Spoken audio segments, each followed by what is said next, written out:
some of the cases that you have worked on, the Mendez brothers murder case, right?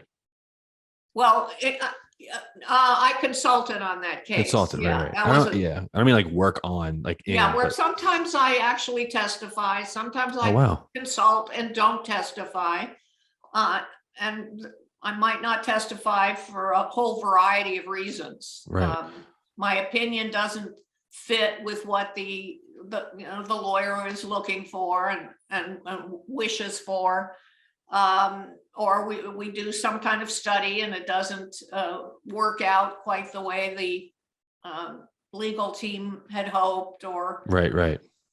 So, like, let's say, for instance, Mendez, I mean, Oklahoma City bombing, right?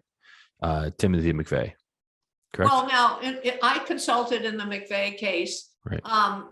The issue had to do with the memory of the employee at the Ryder truck location Wow. where Timothy McVeigh had rented the Ryder truck. Yep. And this particular employee had remembered that Timothy McVeigh had come with another individual, somebody who I think had a particular tattoo and was maybe wearing a particular hat. And this person became John Doe number 2, the person who was supposedly there renting the truck with Timothy McVeigh. It turns out there was no John Doe number 2.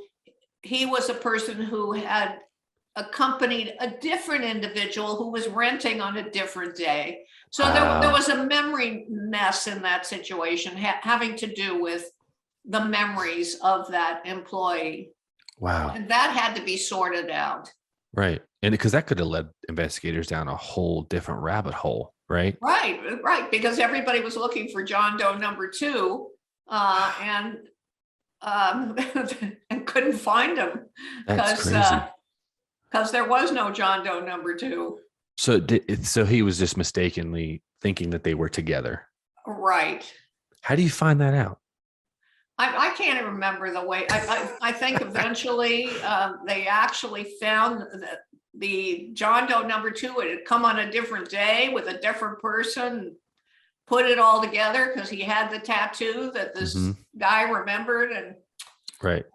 So do you think that like humans, like, could that have been a case of like, okay, this might be a high profile case, or it's just kind of like a mishap in judgment, or just like he misplaced it, or kind of like, I'm just trying to figure out like how or why a how it human. happens? Well, I think what probably happened is this guy is questioned and he's trying to reconstruct what happened. And when you recall memory, what you're really doing is sort of taking bits and pieces of experience, sometimes happen different times, different places, bringing it together to construct what feels like a memory.